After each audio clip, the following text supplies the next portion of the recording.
प्रिय भक्तजनों, आइए अब सुनते हैं बृहस्पतिवार व्रत की विधि एवं कथा। इस दिन बृहस्पतेश्वर महादेव जी की पूजा होती है। दिन में एक समय ही भोजन करें, पीले वस्त्र धारण करें, पीले पुष्पों को धारण करें। भोजन भी चने की दाल का ही होना चाहिए, नमक नहीं खाना चाहिए। पीले रंग का फूल, चने की दाल, पीले कपड़े तथा पीले चंदन से पूजा करनी चाहिए। पूजन के पश्चात कथा सुननी चाहिए। इस व्रत के करने से बृहस्पति जी अति प्रसन्न होते हैं तथा धन और विद्या का लाभ होता है। स्त्रियों के लिए ये व्रत अति आवश्यक है। इस व्रत में केले का पूजन होता है। कथा। किसी गांव में एक साहूकार रहता था, जिसके घर में अन्न, वस्त्र और धन किसी की कोई कमी नहीं थी, परंतु उसकी स्त्री बहुत ही कृपण थी। किसी भिक्षार्थी को कुछ नहीं देती, सारे दिन घर के कामकाज में लगी रहती। एक समय एक साधु महात्मा बृहस्पतिवार के दिन उसके द्वार पर आए और भिक्षा की याचना की। स्त्री उस समय घर के आंगन को लीप रही थी। इस कारण साधु महाराज से कहने लगी कि महाराज, इस समय तो मैं घर लीप रही हूँ, आपको कुछ नहीं दे सकती, फिर किसी अवकाश के समय आना। साधु महात्मा खाली हाथ चले गए। कुछ दिन के पश्चात वही साधु महाराज आए, उसी तरह भिक्षा मांगी। साहूकारनी उस समय लड़के को खिला रही थी। कहने लगी, महाराज, मैं क्या करूं, अवकाश नहीं है, इसलिए आपको भिक्षा नहीं दे सकती। तीसरी बार महात्मा आए तो उसने उन्हें उसी तरह से टालना चाहा, परंतु महात्मा जी कहने लगे कि यदि तुमको बिल्कुल ही अवकाश हो जाए तो मुझको भिक्षा दोगी? साहूकारनी कहने लगी कि हाँ महाराज, यदि ऐसा हो जाए तो आपकी बड़ी कृपा होगी। साधु महात्मा जी कहने लगे कि अच्छा, मैं एक उपाय बताता हूँ।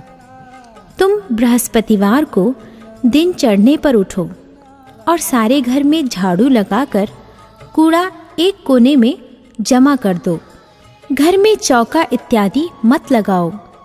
फिर स्नान आदि करके घर वालों से कहो उस दिन सब हजामत अवश्य बनवाएं। रसोई बनाकर चूल्हे के पीछे रखा करो, सामने नहीं। सायंकाल को अंधेरा होने के बाद दीपक जलाओ तथा बृहस्पतिवार को पीले वस्त्र मत धारण करो, ना पीले रंग की चीज़ों का भोजन ग्रहण करो। यदि ऐसा करोगी तो तुमको घर का कोई काम नहीं करना पड़ेगा। साहूकारनी ने ऐसा ही किया। बृहस्पतिवार को दिन चढ़े उठी, झाड़ू लगाकर कूड़े को घर में ही जमा कर दिया। पुरुषों ने हजामत बनवाई, भोजन बनवाकर चूल्हे के पीछे रखा। वह सब बृहस्पतिवारों को ऐसा ही करती रही। अब कुछ काल बाद उसके घर में खाने को दाना न रहा। थोड़े दिनों में महात्मा फिर आए और भिक्षा मांगी, परंतु सेठानी ने कहा, महाराज, मेरे घर में खाने को अन्न नहीं है, आपको क्या दे सकती हूँ? तब महात्मा ने कहा कि जब तुम्हारे घर में सब कुछ था तब भी तुम कुछ नहीं देती थी। अब पूरा पूरा अवकाश है, तब भी कुछ नहीं दे रही हो। तुम क्या चाहती हो वह कहो। तब सेठानी ने हाथ जोड़कर प्रार्थना की, महाराज, अब कोई ऐसा उपाय बताओ कि मेरे पहले जैसा धन धान्य हो जाए। अब मैं प्रतिज्ञा करती हूँ कि आप जैसा कहेंगे वैसा ही करूँगी। तब महात्मा जी ने कहा, बृहस्पतिवार को प्रातःकाल उठकर स्नानादि से निवृत्त होकर घर को गौ के गोबर से लीपो तथा घर के पुरुष हजामत ना बनवाए। भूखों को अन्न जल देती रहो ठीक सायंकाल दीपक जलाओ। यदि ऐसा करोगी तो तुम्हारी सब मनोकामनाएं भगवान बृहस्पति जी की कृपा से पूर्ण होंगी। सेठानी ने ऐसा ही किया और उसके घर में धन धान्य वैसा ही हो गया जैसा कि पहले था। इस प्रकार भगवान बृहस्पति जी की कृपा से अनेक प्रकार के सुख भोग कर दीर्घकाल तक जीवित रही।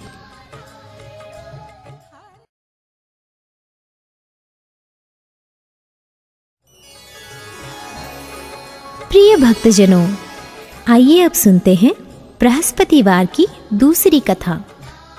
एक दिन इंद्र बड़े अहंकार से अपने सिंहासन पर बैठे थे और बहुत से देवता, ऋषि, गंधर्व, किन्नर आदि सभी सभा में उपस्थित थे। जिस समय बृहस्पति जी वहां पर आए तो सबके सब उनके सम्मान के लिए खड़े हो गए, परंतु इंद्र गर्व के मारे खड़ा ना हुआ, यद्यपि वह सदैव उनका आदर किया करता था। बृहस्पति जी अपना अनादर समझते हुए वहां से उठकर चले गए। तब इंद्र को बड़ा शोक हुआ कि देखो, मैंने गुरुजी का अनादर कर दिया, मुझसे बड़ी भारी भूल हो गई। गुरुजी के आशीर्वाद से ही मुझको यह वैभव मिला है। उनके क्रोध से यह सब नष्ट हो जाएगा, इसलिए उनके पास जाकर उनसे क्षमा मांगनी चाहिए, जिससे उनका क्रोध शांत हो जाए और मेरा कल्याण हो। ऐसा विचार कर इंद्र उनके स्थान पर गए। जब बृहस्पति जी ने अपने योग बल से यह जान लिया कि इंद्र क्षमा मांगने के लिए आ रहा है, तब क्रोधवश उनसे भेंट करना उचित ना समझकर अंतर्ध्यान हो गए। जब इंद्र ने बृहस्पति जी को घर पर न देखा, तब निराश होकर लौट आए। जब दैत्यों के राजा वृषवर्मा को यह समाचार विदित हुआ, तो उसने अपने गुरु शुक्राचार्य की आज्ञा से इंद्रपुरी को चारों तरफ से घेर लिया। गुरु की कृपा न होने के कारण देवता हारने व मार खाने लगे। तब उन्होंने ब्रह्मा जी को विनयपूर्वक सब वृतांत सुनाया और कहा कि महाराज, दैत्यों से किसी प्रकार हमें बचाइए। तब ब्रह्मा जी कहने लगे कि तुमने बड़ा अपराध किया है, जो गुरुदेव को क्रोधित किया। अब तुम्हारा कल्याण इसी में हो सकता है। त्वष्टा ब्राह्मण का पुत्र विश्वरूपा बड़ा तपस्वी और ज्ञानी है, उसे अपना पुरोहित बनाओ तो तुम्हारा कल्याण हो सकता है। ये वचन सुनते ही इंद्र त्वष्टा के पास गए और बड़े विनीत भाव से त्वष्टा से कहने लगे कि आप हमारे पुरोहित बनिए, जिससे हमारा कल्याण हो। तब त्वष्टा ने उत्तर दिया कि पुरोहित बनने से तपोबल घट जाता है, परंतु तुम बहुत विनती करते हो, इसलिए मेरा पुत्र विश्वरूपा पुरोहित बनकर तुम्हारी रक्षा करेगा। विश्वरूपा ने पिता की आज्ञा से पुरोहित बनकर ऐसा यत्न किया कि हरि इच्छा से इंद्र वृषवर्मा को युद्ध में जीतकर अपने इंद्रासन पर स्थित हुआ। विश्वरूपा के 3 मुख थे। एक मुख से वह सोमपल्ली लता का रस निकाल पीते थे, दूसरे मुख से वह मदिरा पीते और तीसरे मुख से अन्नादि भोजन करते। इंद्र ने कुछ दिनों उपरांत कहा कि मैं आपकी कृपा से यज्ञ करना चाहता हूँ। जब विश्वरूपा की आज्ञानुसार यज्ञ प्रारंभ हो गया, तब एक दैत्य ने विश्वरूपा से कहा कि तुम्हारी माता दैत्य की कन्या है, इस कारण हमारे कल्याण के निमित्त एक आहुति दैत्य के नाम पर भी दे दीजिए तो अति उत्तम हो। विश्वरूपा उस दैत्य का कहा मानकर आहुति देते समय दैत्य नाम भी धीरे धीरे से लेने लगे। इसी कारण यज्ञ करने से देवताओं का तेज नहीं बढ़ा। इंद्र ने यह वृतांत जानते ही क्रोधित होकर विश्वरूपा के 3 सिर काट डाले मद्यपान करने से भंवरा, सोमपल्ली पीने से कबूतर और अन्न खाने के मुख से तीतर बना। विश्वरूपा के मरते ही इंद्र का स्वरूप ब्रह्म हत्या के प्रभाव से बदल गया।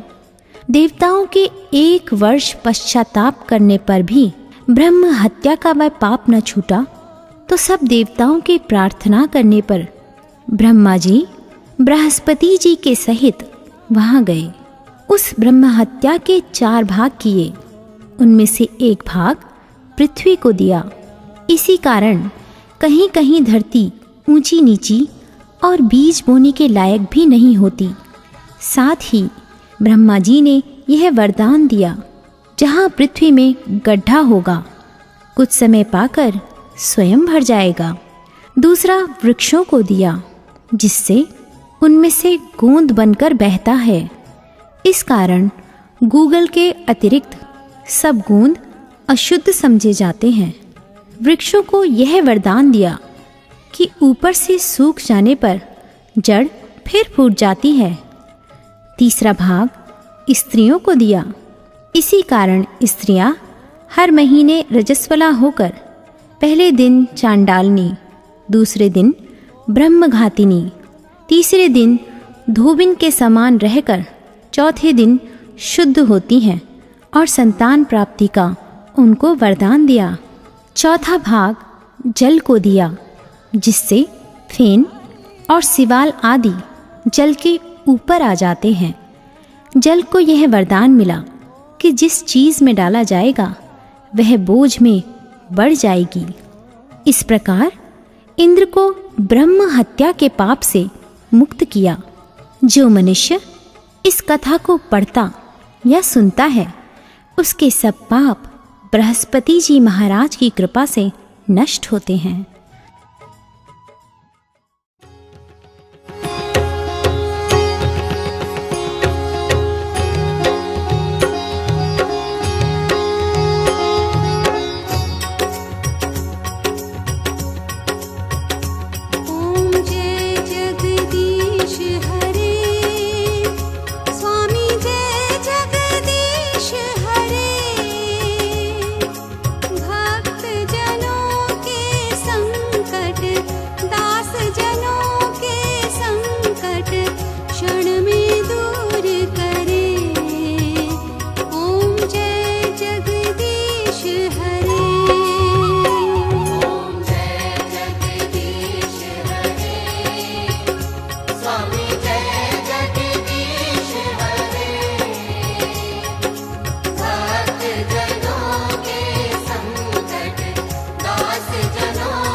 जिसकी